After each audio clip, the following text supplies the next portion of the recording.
Hello and welcome fourth grade students and teachers. My name is Caden Cruz, a senior at Maple Mountain High. And I'm Olivia Dial, and I'm a senior at Springville High School, and we are both American Indians. I am from the Wallapai tribe. And I am from the Navajo tribe. In today's program, NEBO Title VI Indian education staff will be teaching about American Indian contributions to society. But first, let's meet our NEBO Title VI staff. Yat Sheya Eileen Quintana Shye. That means my name is Eileen Quintana, and I've been working with Nebo School District's Indian Education Program for 21 years now. I am the program manager for the Indian education called Title VI sometimes, so that you may recognize it a little bit more that way. I work at Larson Elementary School, and that's where the main office for our Indian Ed program is at. Hi, I'm Natalie Billy. I'm a technician with the Title VI Indian Education Program. I've worked there for over 10 years now, and my office is located at Larson Elementary in Spanish Fork. My name is Annalisa Allison, and I am from the Navajo and Sioux tribe. I work with the Title VI program, and within my job scope, I work with American Indian students K through 12, and specifically I work with the American Indian seniors to ensure that they are on track to graduate. Hi, I'm Shakota Billy. I'm Navajo. I help tutor in Title VI. I am going to college. I am going to SUU for business. I'm the 2020 Dream Starter with Running Strong. Yat A. My name is Shoshana Begay, and I work for Title VI Indian Education as a teacher. My classroom is at Cherry Creek Elementary in Springville. We are so grateful we get to teach the fourth graders about American Indian contributions. Hello, students and teachers of Nebo School District, in particular, fourth grade students and fourth grade teachers of Nebo School District. It's my privilege to be able to welcome you to this presentation. I'm grateful. My name is Mike Larson. I'm the director of title programs for Nebo School District, and that includes Title VI, which is our Indian education program. I'm so grateful to be a part of this team. We have truly remarkable individuals leading the effort for Native students. So we have Native American students, we have Native Hawaiian students, Native Alaskan students, and we're here to be able to support each of these students as they are striving to meet all the rigor and academic standards of state of Utah, and at the same time, while they embrace their culture and heritage and language of the past, of their ancestors. We have a truly remarkable team led by Eileen Quintana that is there to support all of our Native students. We're grateful for her and her efforts and all of her team's efforts to bring these students together, to help them understand who they are and their community and the tremendous contributions of their fathers and mothers and grandmothers and grandfathers and all that has happened there. So today you're going to learn more about the wonderful contributions of our Native American ancestors, of our those that were here and contributing so much well before Columbus came. They continue to contribute to our society and our government and our communities. So with that, thank you for being with us and enjoy this presentation. Thank you, Mike, Eileen, Shoshana, Anna, Natalie, and Shakota. Okay, fourth graders, you will now have the privilege to learn about the monumental contributions in food, medicine, technology, language, government, environmental resources, philosophy, and overall discoveries by American Indians. And that's not even the tip of the iceberg, and the vast amount of information about Indigenous people gives to the world. Eileen Quintana said, Utah/American history begins with Indian history. Here is Eileen Quintana, who will teach us about the timeline, populations, and beginning government of American Indians in our society. I am so happy to be able to share this information with you. Did you know that Indigenous people have lived on this continent for thousands and thousands of years? In fact, I'm going to share with you kind of a little timeline of some of the activities that happened within our Indian community that lived on this continent. Way back 10,000 years BC, guess what they found in New Mexico?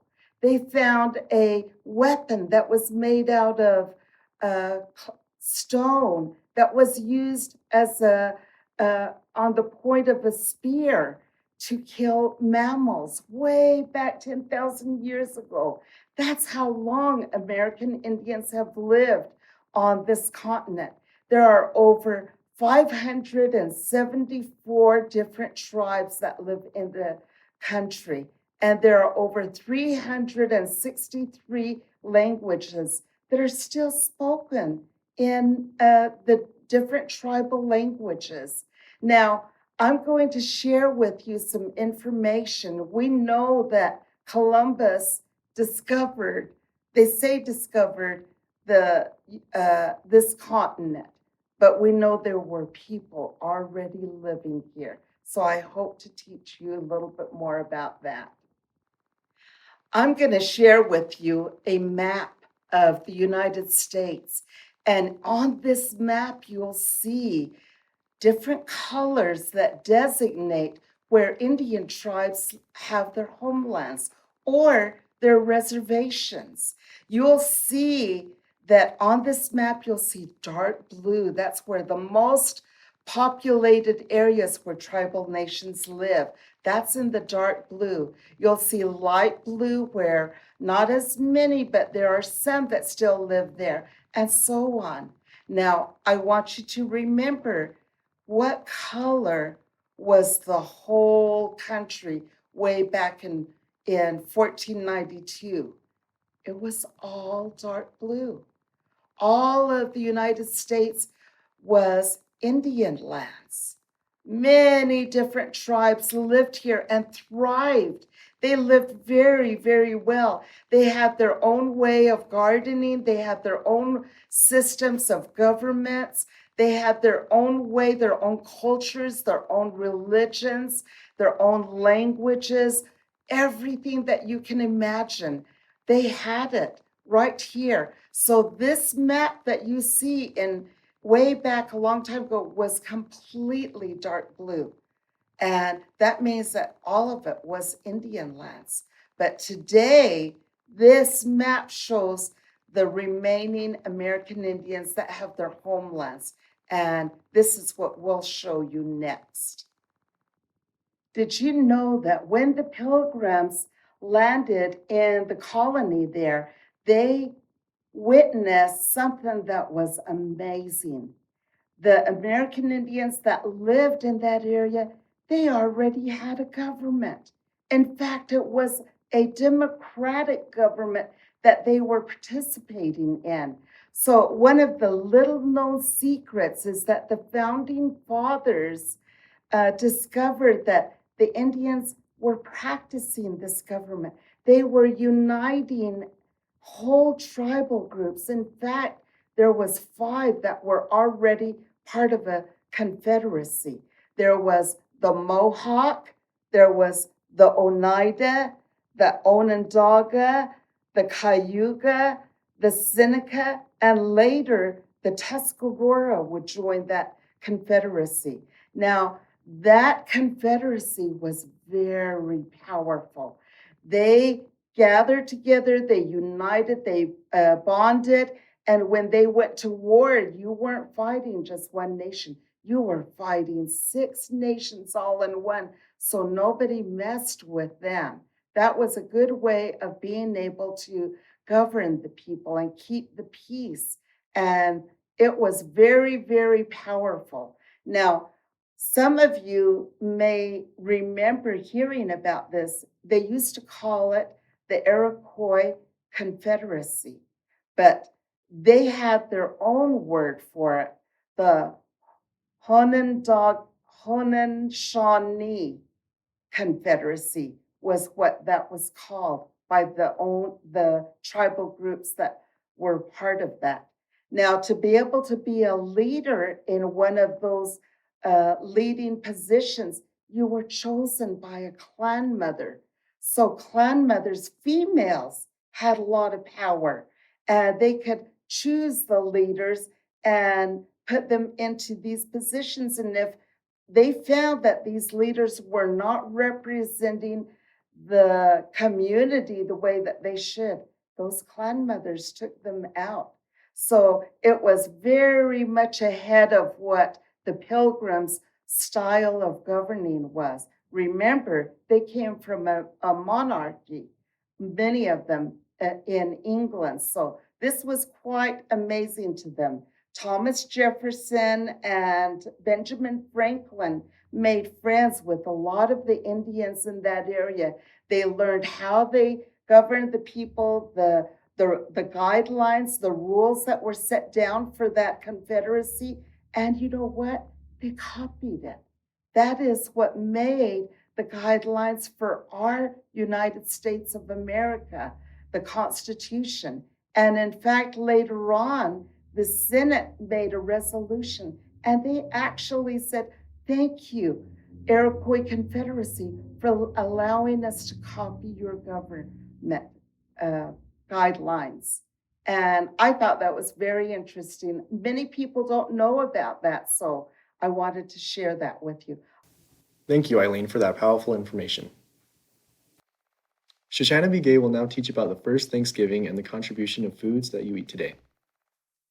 Did you know that the Wampanoag Indians contributed to the very first Thanksgiving? The Wampanoag people have lived long ago in the area around Cape Cod, in present-day Massachusetts. When the English decided to establish a colony there in the 1600s, the Wampanoags already had a deep understanding for their environment. They maintained a reciprocal relationship with the world around them as successful hunters, farmers, and fishermen who shared their foods and techniques. They helped the colonists survive in a strange new place. The first Thanksgiving happened in Plymouth, 1621. The English colonists could not have imagined how important their first encounter with Native people would be. The Wampanoags, with their intimate understanding of the environment and high value they placed on social relationships, provided the colonists with the knowledge and skills they needed to survive, enabling them to produce the harvest that they celebrated with the first Thanksgiving feast. In essence, the Thanksgiving feast of turkey, cranberry sauce, and mashed potatoes would not exist if not for the knowledge and ingenuity of the Native people of Americas. Did you know over 60% of all the foods that the entire world eats today was originally developed by American Indian people? Historically, traditional foods of American Indians included a variety of foods such as wild game, nuts, fruits, and berries. Foods were eaten based on what was in season. Many American Indians were hunters and gatherers, and they lived off plants and animals they found nearby. American Indians ate many foods that were native to the area where they lived. Here are some examples of plant-based foods: potatoes, tomatoes, and peppers. The Three Sisters, which included squash, corn, and beans, was a common combination of plants grown together. These were grown together because the corn stalks provided a pole for beans to climb, and the shade from the corn benefited squash that grew under the leaves. Here are some more examples of plant-based foods: beans, maple syrup, onions, and salt, and even acorns. A variety of berries such as blueberries, elderberries, chokeberries, black raspberries, blackberries, service berries, buffalo berries, and cranberries. Most American Indian tribes ate a lot of meat. Almost any animal native to their region was eaten. Many tribes had strong beliefs against wasting food. So if they killed an animal for any reason, they would often try to eat it and preserve it. Here are some examples of meat, fish, and poultry that American Indians ate: buffalo, elk, caribou, deer, rabbit, turtles, bison, and even salmon and fish. They also ate shellfish and turkeys. Wow, I never knew that 60% of foods we eat today come from Native Americans. I didn't know that either. Shoshana will now teach us about the contribution of medicine. Much of our traditional plant knowledge comes courtesy of the American Indians. They relied on medical plants and herbs for much of their health care because there was no hospitals nearby. Here are 4 plants that American Indians used as medicine. The first plant is sumac. The sumac plant can be used for multiple medical remedies, but it is one of the only plants used in treating eye problems. A boiling of sumac was used as a gargle to relieve sore throats. The leaves and berries were combined in a tea to reduce fever. The second plant is the blackberry plant. The Cherokee used this blackberry plant for treating an upset stomach. They used blackberry tea for soothing swollen tissues and joints. An all-natural cough syrup to heal sore throats can be made from blackberry root mixed with honey and maple syrup. To soothe bleeding gums, they would chew the leaves. This plant is also good for strengthening the whole immune system. Third is the willow plant.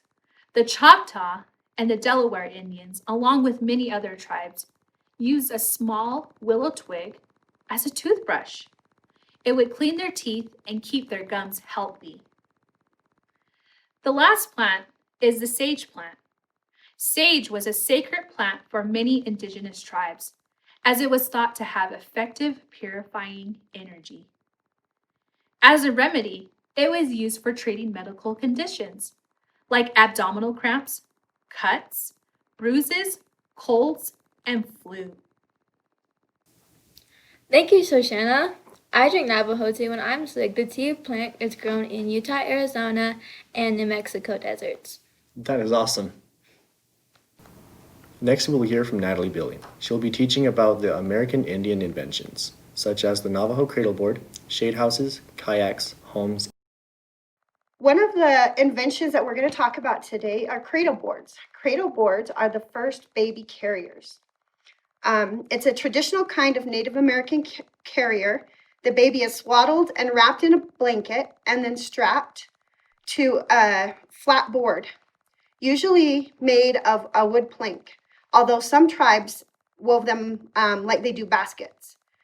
The cradle board can then be carried in the mother's arms, worn on her back like a backpack for travel, or propped up on the ground like a baby chair, or secured to a sled for longer journeys. After horses were introduced to the Americas, cradle boards in some tribes began to design them to hang off the side of the horse as well. We use cradle boards still today sometimes. In this picture over here, you can see my son at a soccer game. He's in a cradle board that we pushed in a stroller. Another invention is the shade house. A shade house are built to protect people, animals, and plants from the harsh heat of the sun in the desert. This is a picture at a family reunion where we recently used a shade house to watch others play volleyball. The kayak. This was once the main way to travel for many coastal tribes. Made from wood with lots of time and skill, these small boats were unlike large European ships and could navigate choppy rivers like those of the Northwest Passage. This next invention is the snowshoes. They were developed for the stout winters of northern Eurasia, but fell out of fashion once skis became more popular aid for traveling on the snow. However, those crossing the Bering Strait to the Americas around 8,000 years ago brought with them the tradition which then flourished in the New World. Snowshoes are one of the traditions that unite nearly all Native American tribes who lived in snowy areas. Native Americans were known to use every part of what they hunted. For instance, like with this buffalo, they would use the hides to make moccasins, cradles, robes, shirts. They would use the muscles for meat and jerky. They would use the horns for cups, spoons, ladles. They would use the beard for ornaments and weapons. they would use the hooves and grind them into glue and make rattles out of them. They used every part, the bones, arrowheads, shovels, scrapers, winter sleds, saddles, trees, and war clubs. Here are some different styles of Native American homes. If you look at this picture, you can see a Navajo hogan. It is a style of home that they use down in Arizona on the Navajo reservation. You can also see in this picture a teepee. A teepee was used by the Plains Indians and also the Shoshone Indians. If I live in a hogan or a teepee, they can easily be taken down and then re-put up somewhere else, and no one would even know that they were there. Another style of house is an igloo. If I were to build an igloo in Arizona, would it last? No, it would melt. Each tribe designed their houses based on where they lived, and they used everything around them to make those houses. Some of the eastern tribes used what was called a longhouse. Inside this longhouse, they would have many families. In fact, in the longhouse, there were bunk beds, the first bunk beds, in fact. They invented bunk beds. And also, you may not know that Native Americans used hand talk or sign language. A system of signals was developed to communicate between tribal groups and was later used to communicate between Native Americans and trappers. The same idea is used today to communicate with those who are deaf and unable to speak.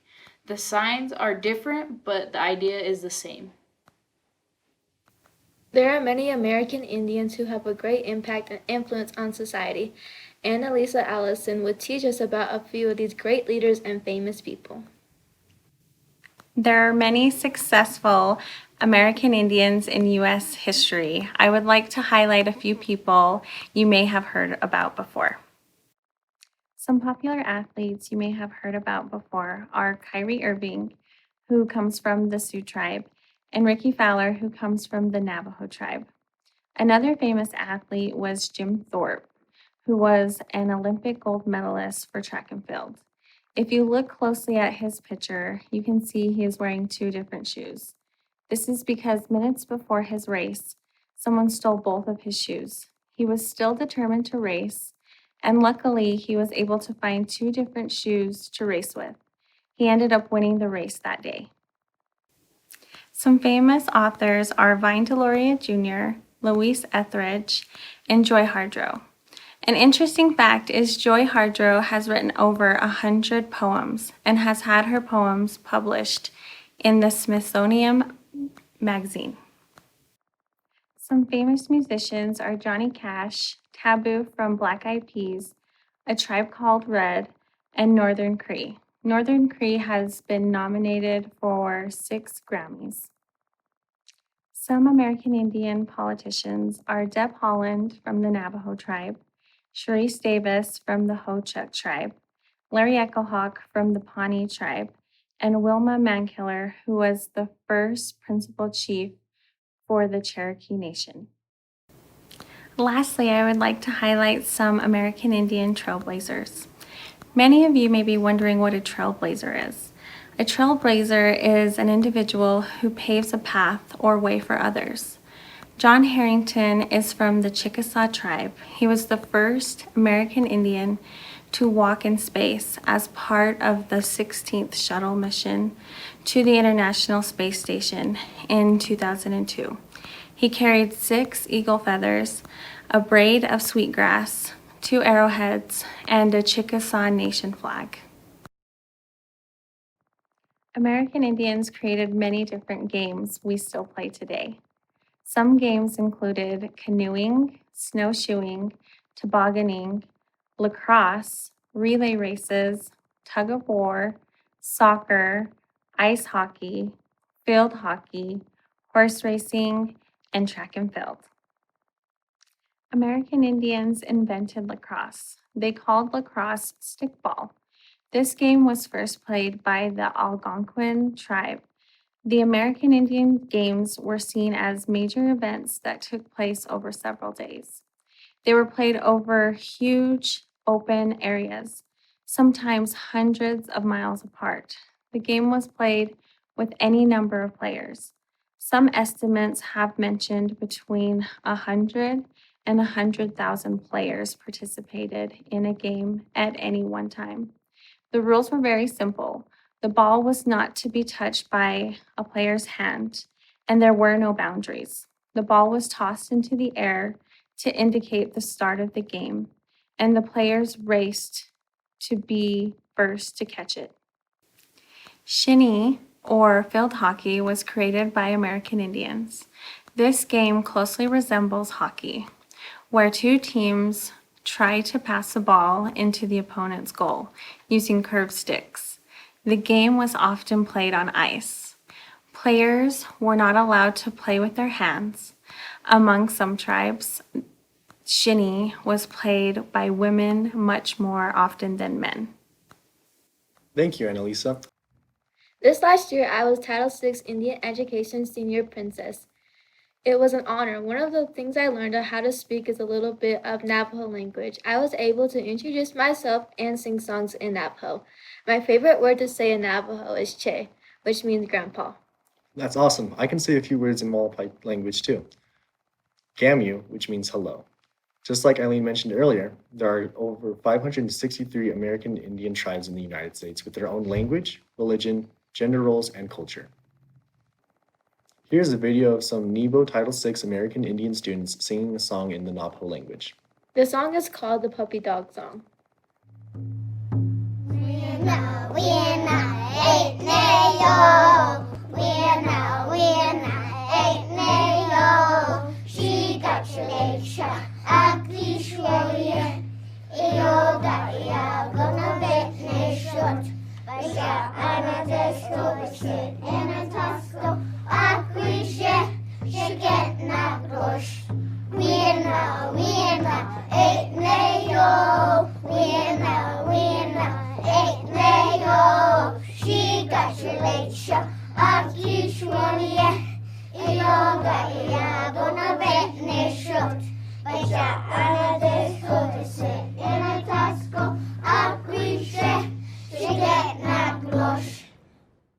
Oh, they're so cute. We would like to end our program by informing you that American Indians are still alive today and are just like you and me. Here's a video of American Indian students who are in Nebo School District and might go to school with you. Hello, my name is Ava Allison. I go to Riverview and my tribe is Navajo. Hi, I'm Jericho Biddy, and I'm Navajo, and I'm in 3rd grade, and I go to Larson School. Hello, I'm Nana. I'm Navajo. I go to RCD Elementary. Hello, my name is Michael Allison, and I'm Navajo, and I go to Riverview Elementary. I'm Paulito Allison. I'm Navajo, and I go to Mapleton Junior High. Hi, I'm Isaac Dial, and I'm Navajo, and I'm a senior at Springville High School. Wow, those are some powerful American Indian warriors. Well, 4th graders and teachers, thank you for watching our program. I'm Caden Cruz. And I'm Olivia Dow, and have a good day.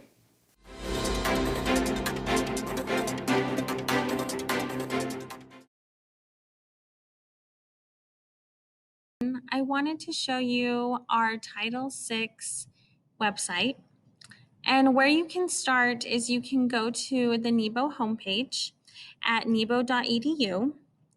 You can click on departments, go down to federal programs, scroll all the way down until you see Title VI Indian Education, and then click on Visit the Title VI website. And then from here on our homepage, this is where we will post any information and activities regarding American Indians. If you would like to know more about how to contact a Title VI representative, click on Title VI staff. Our Director of Federal Programs is Mike Larson, and Eileen Quintana is the program manager.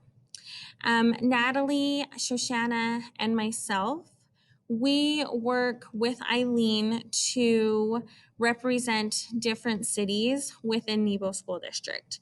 So you can see here, Eileen covers the South Utah area. Natalie covers Spanish Fork. Shoshana covers Spanish Fork and Mapleton area. And then myself, I cover the Springville area.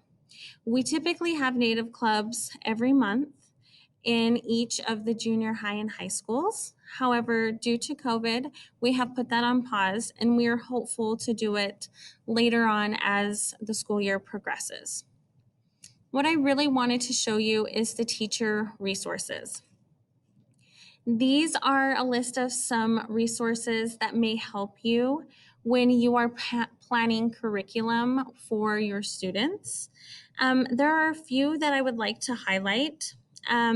This Native Knowledge 360 is a wonderful website, and it gives a lot of insight to American Indians' perspective on Thanksgiving, and it also has different lesson plans and resources that are available to you. So that's one site. You could also come over here to lesson planning, and I have kind of categorized it as elementary and secondary. Here's a good one right here for the American Indian perspective on Thanksgiving. Has a lot of good information on the upcoming holiday. So you can click on that and it will give you a pamphlet. This pamphlet is from the National Museum of American Indian Education Office. So you can see it gives you some background and information about the first Thanksgiving, and then also how American Indians lived off of the land and taught the settlers about how to live off of the land. So this is a great website as well. And then right here, this would be K through 6th grade. We have some social studies curriculum. This one is awesome. The American Indian Children Literature. This gives you some ideas for including Indigenous authors into your library. So a lot of these authors are American Indian, and they write from American Indian perspective.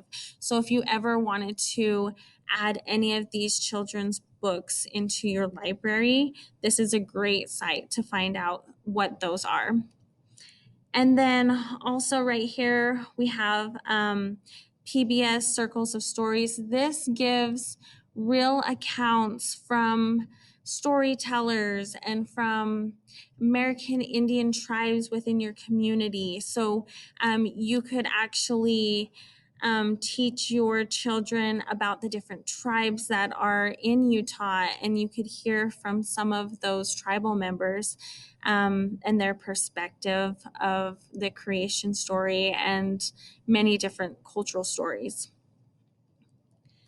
And then if you would like to go right here, Molly of Denali, this one is very popular on PBS right now, and it gives you a great visual for those younger learners, and it teaches the significance of music to the American Indian cultures, and it gives you a little bit of information and then the standards for Utah. So some teaching tips. And then the last one that I would love you to see, and there's a lot of good resources, so all of these are wonderful, but if you click on this one right here, this one is from Illuminative, and this lesson plan is on basically American Indian heroes. These are current trailblazers, change makers in our culture. And right here, this is Bethany Yellowhair. She's a fashion designer and she incorporates Native patterns and Native culture into the styles that she designs. And then it gives you a little bit of the objective, the lesson plan, and then it will go on to introduce other American Indian entrepreneurs, change makers, trailblazers.